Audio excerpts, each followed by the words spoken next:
kita lihat di sisi keluarga kita. Ya, karena nanti kan lainnya adalah materinya tentang keluarga. Ini adalah kita hanya fokus pada bisnis. Nah, tapi kadang kita lupa. Kita punya dua sayap. Ya terutama Bapak, kita punya dua sayap yang harus kita muliakan. Sayap pertama siapa? Ibu. Sayap kedua adalah istri, yang masih jomblo, kamu nggak akan bisa terbang. Sekuat apapun kamu, kalau kamu belum punya istri, terima saja nasib. Nggak akan bisa naik ke atas. Ada lagi? Ada lagi kekurangannya apa?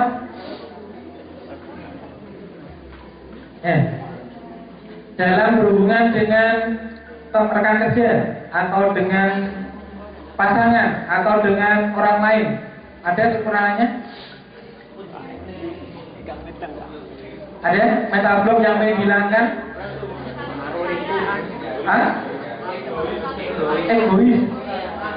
Egois. Terus apa lagi tadi? Kurang percaya.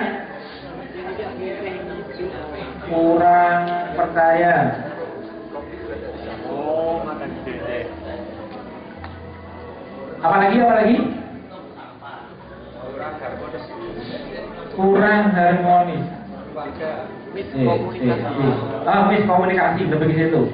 Miskomunikasi.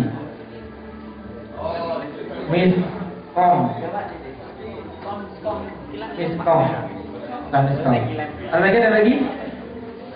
Miskomunikasi. Ya, sesama anak kecil, sesama anak muda, ya, jangan saling mengejek. Oke, ada lagi? Merasa puas, cepat puas. Sampai itu Pak. Cepat puas. Egois sudah. Apalagi? Nah, jadi pikirkan ya sambil makan, sambil minum, pikirkan hal-hal yang sekiranya menghalangi jenengan untuk bisa berkembang, untuk bisa sukses. Kira-kira apa? Keras kepala.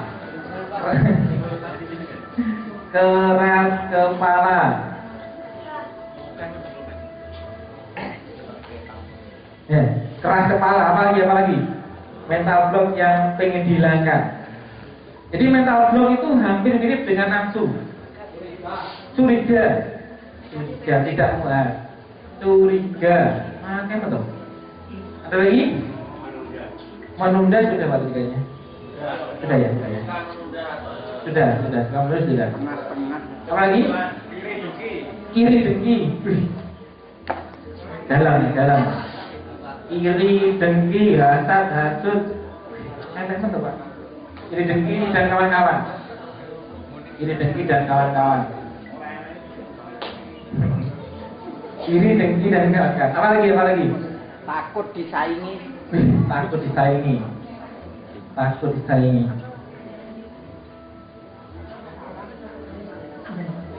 Disaingi. Apa lagi? Overprotective.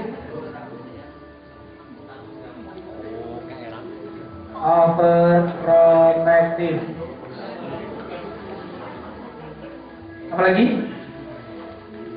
Yang menghalangi jenengan untuk bisa sukses. Minder sama dengan ini. Minder. Nggak punya modal. Oke.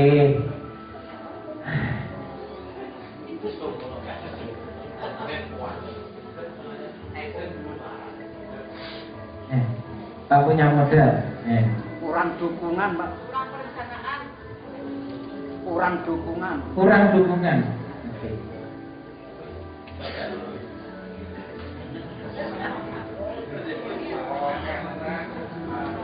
Ada lagi?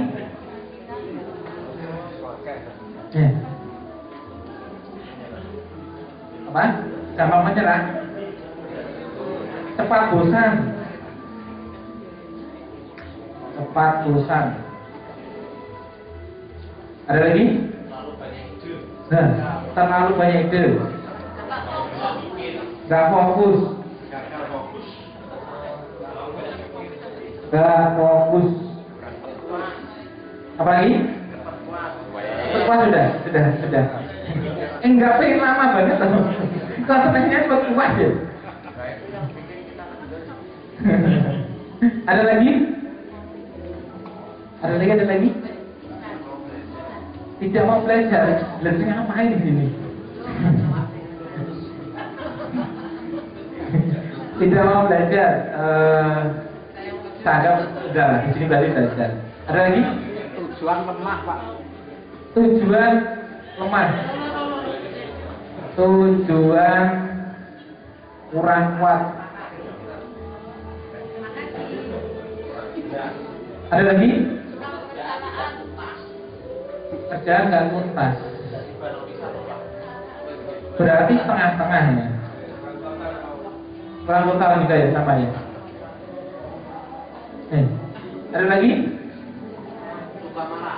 Suka marah. Ya, pemarah. Pemarah. Ada lagi? Kurang sabar.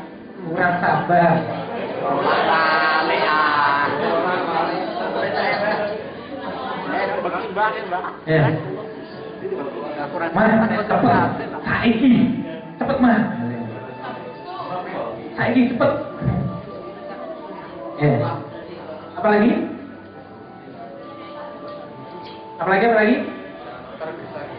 Tergesa-gesa. Ya Pak, sabar itu mau ya. Kurang sabar, tergesa-gesa. Podo. Aduh. Teledor. Betul. Oke. Poinnya adalah teledor. Nah, poinnya adalah Bapak Ibu, kita harus sadar dengan kelemahan kita. Untuk apa? Sesuatu atau seseorang yang tidak sadar dia bermasalah, berarti dia adalah yang masalahnya adalah ada di dalam dirinya. Jadi Bapak Ibu, kalau kita merasa tidak punya masalah, berarti yang bermasalah adalah diri kita. Jadi adalah lebih ke situ. Ya. Maka daripada itu kita harus sadar, oh ya, ternyata saya itu orangnya kurang pede. Terus apa yang harus dilakukan kalau kurang pede?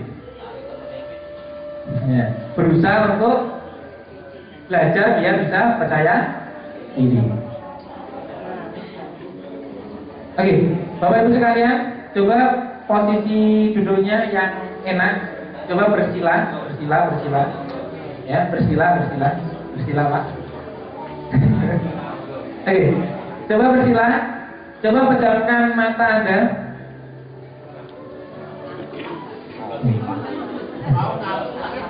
Ya, pejamkan mata. Mau ngantuk, saya ingin pejamkan mata. Kamu ngantuk.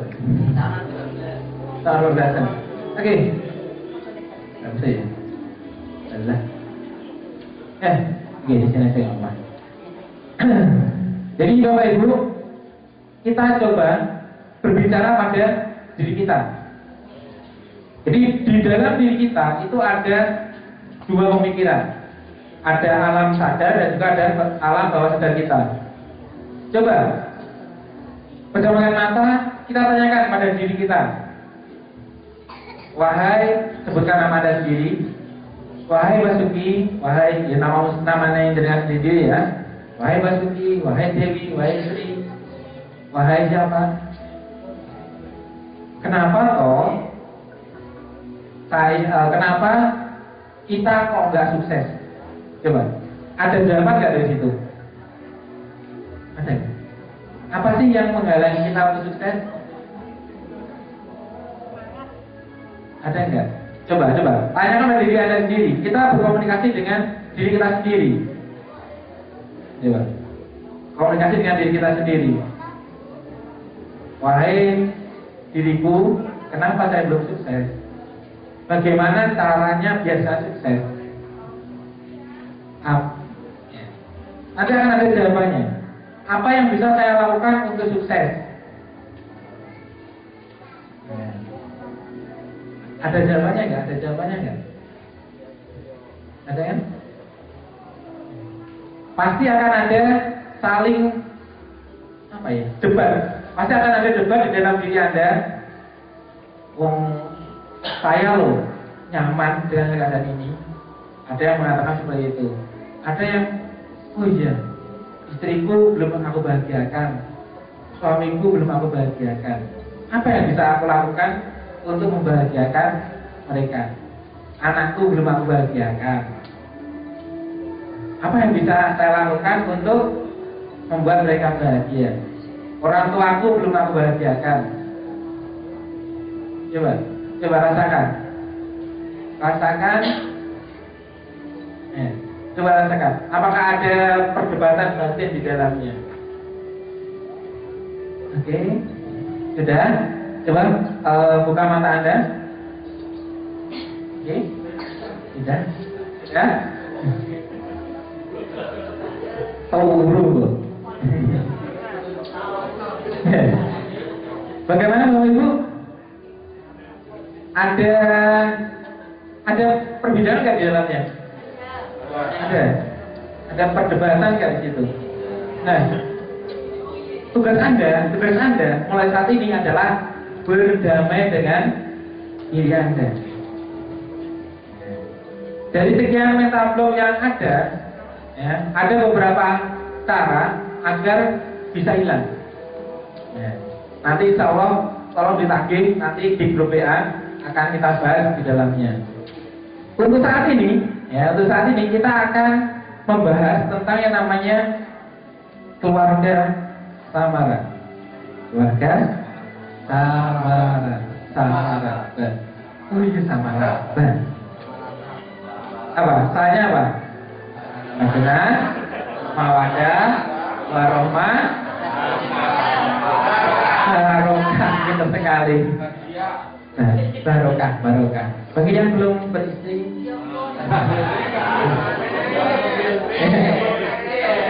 bagi yang masih jomblo,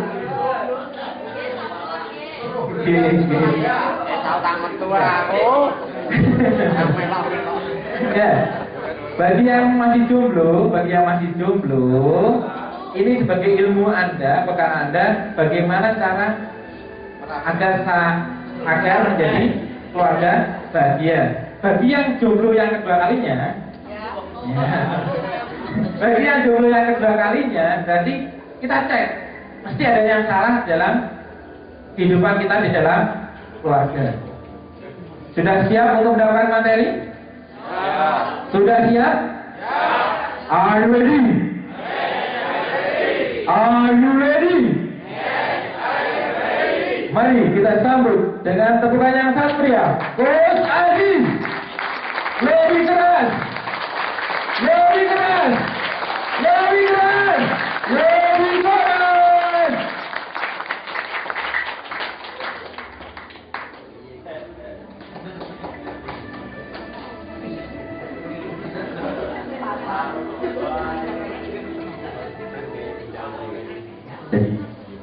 Bismillahirrahmanirrahim.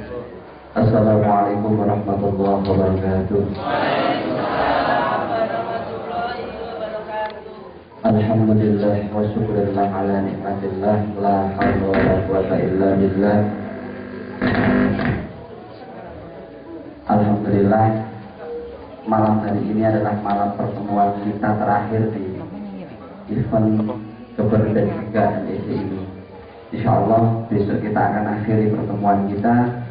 Maka Bapak Ibu semuanya, yuk di akhir-akhir pertemuan kita ini kita refleksi kembali diri kita. Kita mengulang lagi apa-apa yang telah disampaikan oleh teman-teman pemateri mulai awal dari sampai pada malam hari ini. Alhamdulillah, tiada lain tiada bukan pertemuan kita semuanya karena karunia Allah. Allah Ar-Rahman Ar-Rahim. Mudah-mudahan kita semuanya selalu mendapatkan welas asihnya Allah di dunia sampai di akhirat. Dialah Allah Al-Latif yang maha melembutkan. Mudah-mudahan kita semuanya, hati kita, akhlak kita, pikiran kita Allah lembutkan sehingga kita menjadi manusia-manusia yang berakhlakul karimah. Dialah Allah Al-Ghafur, Allah Al-Afu yang maha memberi ampunan, Allah yang maha pengampun. Mudah-mudahan kita semuanya dijadikan golongan hamba-hambanya yang diampuni dosa-dosanya, diampuni segala kesalahan-kesalahannya. Salawat dan salam semoga tetap tersampaikan ke baginda Rasulullah Muhammad SAW. Malam hari ini kita akan belajar tentang keluarga sakinah. Salah satu tuntunan Rasulullah bagaimana menjadikan keluarga kita keluarga yang sakinah. Karena keluarga yang sakinah adalah kunci daripada keberhasilan dan kesuksesan urusan duniawi kita sampai di akhirat. Untuk itu sebelum materi dimulai, saya minta dengan hormat bapak-bapak maju ke depan. Kemudian yang merapat Pak Sofyan Wisata. Kemudian saya minta dengan hormat yang malam hari ini hadir bersama pasangannya, ya mungkin bisa sebelah sini Pak, dengan jajar sini, khusus yang di sini sama pasangannya. Silakan duduk dengan pasangannya masing-masing. Yang lain nggak boleh baper, ya. Oke, yang lain nggak boleh baper, khususnya para jomblo, damaikan hatimu kawan, damaikan hatimu, ya. Baperkan hatimu, ya. Monggo, boleh duduk berdua-berdua dengan pasangannya dan dengan istri dan suaminya.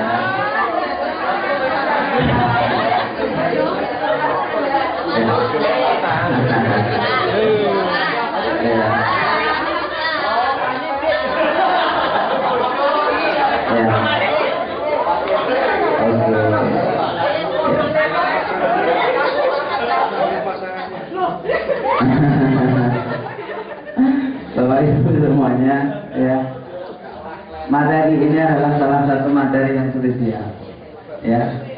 Maka bagi yang hadir dengan pasangannya luar biasa. Alhamdulillah di batch 1 kemarin, ya, di batch 1 kemarin materi ini belum kita sampaikan secara utuh seperti yang akan kita sampaikan malam hari ini. Tapi qadarullah di testimoni peserta ada 2 peristiwa yang luar biasa. Mohon maaf, yang satu sudah cerai gara-gara mendapatkan materi tentang keluarga sakinah, qadarullah minta nudur. Yang kedua, sudah proses pengadilan. Sebelum keputusan, alhamdulillah setelah malam hari itu, ya, qadarullah sekitar semingguan kemudian saya dapat kabar dari peserta kembali melakukan rujuk. Dan di B2 kita tahu kemarin Pak Musin yang dari Tuban salah satunya, sebelumnya beliau sama istrinya bergaul, yang satu di Tuban, istrinya di Kalimantan. Qadarullah setelah acara itu, ya, Bapak Ibu semuanya Allah turunkan pertolongannya dan keluarga ini dirukunkan kembali. Belum lagi kedahsyatan manfaat-manfaat yang lain yang detil-detil saya nggak bisa cerita, terlalu banyak testimoni. Maka Bapak Ibu semuanya yang bersama pasangan saya ucapkan selamat. Yuk kita belajar bareng malam hari ini. Bismillahirrahmanirrahim. Bapak Ibu semuanya, the power of samaraba, sebuah kekuatan untuk membangun keluarga yang sakinah, keluarga yang mawaddah, keluarga yang warahmah, dan keluarga yang barokah.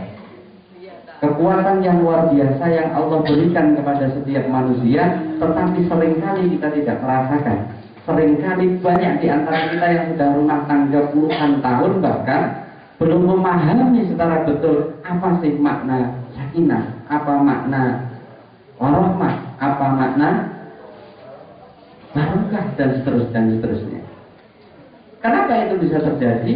Karena ternyata banyak hal yang terjadi di dalam proses pernikahan itu, baik sebelum pernikahan sampai kepada rumah tangga. Itu Bapak Ibu. Nah, Bapak Ibu semuanya, kita coba menggali diri kita pribadi masing-masing. Apa sih makna dari undangan pernikahan ini? Apa kira-kira? Coba Ibu. Hah? Boleh sumbangan. Oh lah, yuk, kita diskusi dulu 5 menit. Hah? Apa? Ketika Quran surat Ar-Rum yang biasanya ada di undangan, di situ dikatakan wa min ayati an khalaqalakum min anfusikum azwaj litaskunu ilaiha wa ja'ala bainakum mawaddatan wa rahmah. Dan di antara tanda-tanda kekuasaannya ialah Dia menciptakan untukmu istri-istrimu dari jenismu sendiri supaya kamu cenderung merasa tentram, sakinah, dan dijadikannya di antara kamu kasih sayang mawaddah dan sayang warahmah. Bapak itu semuanya. Seringkali kita membaca tulisan-tulisan ini di setiap kita mendapatkan undangan. Tapi apa sih sebenarnya makna sakinah, makna warahmah, makna mawaddah? Apa? Menurut jenengan apa? Ya, saya pengen tahu dulu jawaban jenengan satu dua dulu. Apa makna samara? Itu menurut jenengan apa? Hah? Ketentraman. Terus? Ketentraman. Terus kebahagiaan. Apa lagi?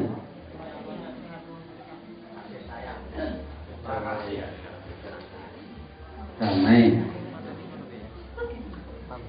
Kasih sayang. Terus? Apa lagi? Harmonis. Terus?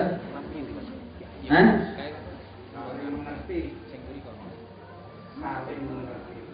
Pengertian. Terus? Ya. Nah, 7. Kenapa saya pilih 7? Insan kamil itu tingkatannya 7. Mudah-mudahan kita semuanya termasuk golongan orang-orang yang insanul kamil, yang derajatnya paling mulia di sisi Allah Subhanahu wa taala. Bapak Ibu sahabat, dari 7 jawaban ini kira-kira sudahkah ini ada di keluarga kita masing-masing? Sudah? Sudah? Sudah? Sudah? Kalau sudah, saya tidak yakin dengan hadir di acara ini. Karena saya pernah merasakan orang yang hadir di majelis seperti ini biasanya pasti ada dengan diri jawab ya. Bapak Ibu semuanya, apa sih tujuan kita nikah? Apa Pak? Tujuannya apa? Hah? Ibadah. Perintah Allah, ibadah. Terus? Lanjutkan keturunan. Terus? Menyalurkan nafsu, keren. Terus apa lagi?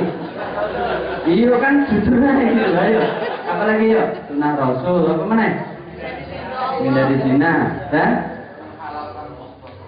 menghalalkan sebuah proses dan lain sebagainya. Oke, boleh saja. Apapun jawabannya bakal ono salah dan Bapak Ibu semuanya, kalau kita sudah memahami makna sakinah mawaddah warahmah, kita sudah memahami makna daripada tujuan kita menikah. Pertanyaannya kemudian, kenapa di rumah tangga kita masih sering terjadi yang namanya prahara rumah tangga? Kenapa? Egois. Apalagi Pak? Hah? Salah paham, tuntutan, ekonomi, wemnek, nggak setia, terus 2 orang yang berbeda, terus tuntutan, orang ketiga. Saya kalau dengar kata-kata orang ketiga ini malam bulan Pak, langsung kelingan. Iya. Apakah saya nggak pernah merasakan itu? Pernah, saya katakan. Pernah. Apalagi ketika kita pegang duit, kita punya jabatan, kita punya kehormatan, ya kan? Beli berapa sih reganya? Beli HP, tuku sate, timbang? Paham-paham yang seperti itu dulu masih berkecamuk di otak ini, dan seringkali kita menggunakan itu sebagai dalil pembenaran untuk kehidupan kita. Betul? Betul? Nah, tak amati Pak. Kok sing jawab bener karo guyan iki biasanya pernah nyun mantulan nggih. Biasane betul. Tetapi seringkali Bapak Ibu, Ketika kita mengalami sebuah prahara rumah tangga, kita pun kebingungan. Bagaimana sih menyelesaikan prahara rumah tangga itu? Bahkan banyak di antara kita yang kemudian berakhir di meja perceraian, betul? Nah, saya tanya sekarang, yang ada di ruangan ini, yang ada masalah dengan keluarga siapa? Angkat tangan. Angkat tangan. Jujur. Ya, dulu aja. Sekarang aman. Oke. Saya tahu di mana-mana biasanya nggak ngaku, tapi mari ini kudu curhat dewe. Itu kebiasaan, Pak. Mulak balik itu dengan Bapak Ibu semuanya. Ketika terjadi prahara rumah tangga, baik yang disebabkan urusan ekonomi, yang disebabkan urusan karena watak sikap yang tidak bisa saling memuaskan satu dengan yang lain, yang terjadi kemudian anak menjadi korban, betul? Ada yang anaknya jadi korban, Bu? Ada? Ada? Kalau dengar jawaban tegas, aku senang, Pak. Kenapa? Itu tanda-tanda bahwa hati kita mulai terbuka dan mudah-mudahan Allah turunkan hidayah pertolongan untuk beliau. Bapak Ibu semuanya, setelah keluarga, anak jadi korban, ternyata bisnis pun jadi korban, betul? Yang biasanya bisnisnya jalan biasa, omsetnya mengalir biasa dan seterusnya, ternyata ketika terjadi permasalahan di rumah tangganya, anaknya jadi korban, akhirnya yang bergawe sakarepe dhewe dan lain sebagainya, di bisnisnya pun akan terjadi masalah, betul? Kalau bisnisnya sudah terjadi masalah, kemudian yang terjadi masalah berikutnya adalah di hutangnya bermasalah, kreditnya bermasalah, dan seterusnya. Bahkan banyak setelah itu yang terjadi apa? Jauh lebih mengerikan daripada itu. Keluarganya berantakan, harus cerai, asetnya tersita, bisnisnya hancur, anaknya kemudian durhaka, bahkan lari ke tempat-tempat maksiat yang luar biasa. Banyak contohnya di luar sana. Mudah-mudahan kita tidak termasuk orang-orang yang demikian. Bapak Ibu sahabat, lihatlah sinetron rumah tangga ini. Sinetron rumah tangga sebuah kejadian yang setiap hari, yang sering kali terjadi di dalam kehidupan setiap manusia. Hidup berkeluarga selayaknya sebagai sinetron. Sinetron yang ada sutradaranya, sinetron yang ada penontonnya, tetapi pemerannya seringkali dia tidak menyadari bahwa dia sebenarnya dimainkan oleh lakon yang dia setujui sendiri. Pernah Pak ada yang seperti ini? Lu HP moco koran daripada jawab apa pertanyaan istri. Enakan istri atau koran? Istri dilihat suami asik baca koran sore, enak jadi koran dia. Tiap sore dipandang, dipegang, betul? Ini mungkin periode-periode kemarin sebelum kita digital. Berikutnya kejadian sekarang, begitu ada HP, bahkan duduk bareng di pelaminan pun yang dipegang HP. Ada Pak kejadian seperti ini? Kira-kira kalau saat menikah saja seperti ini, kira-kira keluarganya bisa sakinah enggak? Bapak Ibu, hati-hati dengan handphone Anda, karena handphone bisa jadi dia akan berubah menjadi Tuhan yang kedua bagi kehidupan kita, khususnya di rumah tangga kita. Pak Aziz, pernah enggak HP-nya dikepruk sama istri? Pernah. Saya jawab gitu. Bapak Ibu ada yang pernah? Ada yang pernah? Kenapa? Gara-gara SMS-nya asal atau SMS asli? Asli, alhamdulillah. Ya. Bapak Ibu. Kemudian prahara berikutnya, gara-gara bapak-bapak pengennya nambah lagi, pengennya lipat apa namanya 40 lipat, gitu kan? Kalau ada janda lewat bunyinya ada apa? Tadi ada mangga, ada kedondong. Kalau ada janda lewat gue mau dong. Ada yang masih punya prinsip seperti itu? Yang muda-muda yang jomblo aku takut. Oh deh. Kira-kira yang berkawan ini apa ora? Bapak Ibu semuanya. Apakah poligami dibolehkan? Boleh, tetapi ada caranya. Tetapi kalau itu memang tidak mampu atau belum mampu, jangan kemudian di dalam rumah tangga akhirnya kita akan keluar kata-kata dari seorang ibu. Saya sepakat dengan poligami, asalkan bukan suami saya. Ada lagi yang menjawab, aku rela dimadu asal kau siap tak racun. Ada lagi apa Bu? Bu, kalau suaminya pengen poligami, jawaban lainnya apa? Hah? Tak ketok, mana ya? Mau nanti jawab lebaran, ketok. Kenapa aneh sih diketok itu? Bapak gantian jawab, bu tenang. Pokoknya saya dikumbah resi, orang bakal elong. Masih jawab ngono bu. Selalu ada kebenaran. Bu, biarkanlah saya nambah lagi. Ini demi membantumu. Kamu fokus ngurus anak-anak, yang bersih rumah biar ada. Betul? Ada alasan lagi, bapak-bapaknya. Bu, aku kasihan ketika engkau kelak ke taman surga tidak ada temannya. Maka izinkan aku mencarikan teman untukmu. Betul? Apalagi alasannya Pak? Ono sing luwih parah ketika bangkrut, ketika hancur, dia memang ke sana kemari nyari mangsa, golek rondo sugih. Karepe utangi ben lunas.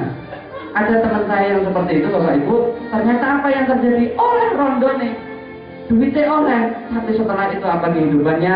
Luar biasa, hancur leburnya, jauh lebih parah daripada kehancuran sebelumnya. Maka Bapak Ibu, bagi yang pengen poligami silahkan kalau Bapak Ibu mau. Tetapi yang belum mampu, maka ukur diri kita masing-masing. Ibu-ibu yang sudah siap dipoligami, segera sampaikan ke bapaknya, karena itu salah satu pintu surga. Betul? Tapi yang belum siap, belajarlah tentang sunnah-sunnah, tentang syariatnya poligami. Siapa tahu hatinya terbuka, akhirnya ada teman untuk menuju surga Allah. Oke? Sepakat nggak Bu? Bu, sepakat nggak? Nah, itu jadi masalah, kan bahas ini masih jadi masalah. Oke. Bapak Ibu semuanya. Nah, guru saya mengajarkan di dunia ada tiga tipe rumah tangga. Kemudian saya tambahkan satu. Ada 4 tipe rumah tangga. Yuk kita refleksi diri kita Bapak Ibu. Kita termasuk di tipe yang mana? Yang pertama adalah tipe terminal. Ya. Tipenya tipe terminal. Rumah tangga hanya dibuat ampiran. Kita terlalu sibuk di luar, seakan-akan kita orang paling jos, pekerjaan kita paling banyak, ya. Ruang dan waktu yang kita lakukan semuanya kita curahkan di luar. Bahkan kita tidak ingat apa tugas kita sebagai seorang ayah kepada anak kita, apa tugas ibu-ibu karir kepada anaknya, kepada suaminya, seakan-akan tidak ingat. Inilah tipe-tipe rumah tangga terminal. Rumah tangga hanya jadi ampiran. Pak Aziz yang ngomong, iya betul. Sekarang pun begitu. Kenapa? Karena 30 hari saya di rumah kira-kira nggak ada 30%-nya. Tetapi kita tahu Pak, dulu saya nggak ada manajemennya ketika di rumah. Pokoknya nyampe rumah capek, tidur, minta dilayani, habis itu pergi lagi. Tetapi ketika tahu ilmunya, maka kita akan bisa menerapkan bagaimana di keluarga kita tidak menjadi keluarga yang tipe terminal ini. Maka Bapak Ibu, kalau di antara kita kehidupannya, rumah tangga kita masih ada yang tipe terminal ini, hati-hati. Hati-hati, karena di situ biasanya akan segera pihak-pihak ketiga yang akan masuk di celah-celah itu. Kenapa? Karena komunikasi yang kurang, karena hubungan yang kurang, karena kemesraan yang kurang, yang terjadi kemudian sang ibu ada digoda teman kuliahnya, teman reunian, ketika reuni SMP, SMA ketemu, akhirnya apa yang terjadi? Selingkuh. Begitu juga bapak-bapak. Karena komunikasi yang dibangun dengan istri kurang, maka di luar ketika tahu yang roknya pendek, rambutnya panjang, dia kemudian melihat, lemah mulai. Betapa enaknya ya. Gak pernah merasakan bagaimana perasaan yang di rumah ketika itu. Inilah tipe terminal Bapak Ibu. Maka Bapak Ibu, saya ingin mengajak panjenengan semuanya. Yuk kita pahami pribadi kita masing-masing. Kita kira-kira ada di tipe mana? Sehingga kita nanti akan menemukan sebuah cara, sebuah jalan terapinya. Oh, aku kalau masalahku di sini, maka bagaimana saya solusinya? Oh, kalau aku masalahku di tipe yang berikutnya, nanti bagaimana solusinya? Yang kedua adalah tipe apa? Tipe rumah sakit. Apa itu tipe rumah sakit, Pak? Ulang-ulang kalau sakit, ulang-ulang kalau ada masalah, ulang-ulang kalau ada ini, ada itu. Selalu begitu. Artinya apa? Banyak di luaran sana, seorang suami karirnya luar biasa, pendapatannya luar biasa, tetapi duitnya hanya dihabiskan untuk foya-foya di luar, ketika pulang dia hanya bawa masalah. Betul Bu? Ada yang merasakan begitu Bu? Dan yang terjadi apa? Inilah salah satu jalan timbulnya KDRT antara satu dengan yang lain. Disinilah timbulnya diskriminasi antara satu dengan yang lain. Ini sangat bahaya sekali di antara kita Bapak Ibu. Maka kalau rumah tangga kita ada di tipe ini, pulang-pulang kalau sakit, tidak hanya pulang-pulang kalau sakit, bicara sama suami, bicara sama si istri, hanya kalau ada masalah. Ketika tidak ada masalah, ketika hidup landai-landai saja, tidak pernah membicarakan bagaimana membangun visi rumah tangga ke depan. Ini juga bahaya. Maka Bapak Ibu, mungkin banyak di antara kita yang ada di tipe ini. Kenapa? Kita merasa kalau itu sudah suami, itu sudah istri, pokoknya kita terlena dengan aktivitas kita sehari-hari. Kita jarang komunikasi, membicarakan, Pak atau Bu, gimana nih anak kita sekarang begini, tadi di sekolah pelajarannya begini, dapat nilai sekian, nggak kamu kasih hadiah atau Pak? Pak, ini kita mau bayar ini begini. Pak, bagaimana kita tahun depan bisa umroh atau enggak? Tidak pernah dibicarakan di dalam rumah tangga. Pokoknya pulang-pulang kalau ada masalah, pulang-pulang hanya makan, minum, keperluan pribadi, kemudian keluar lagi. Kemudian apa? Kalau sudah sembuh, ya dia sudah lupa siapa yang ngobatin. Ketika ada masalah dia pulang ke rumah, minta tolong istrinya, minta tolong suaminya, Bu, ini ada masalah gini, Pak, ada masalah begini di karirku, tolong Pak, lobikan Pak Bupati biar saya nggak dipecat, tolong Bu,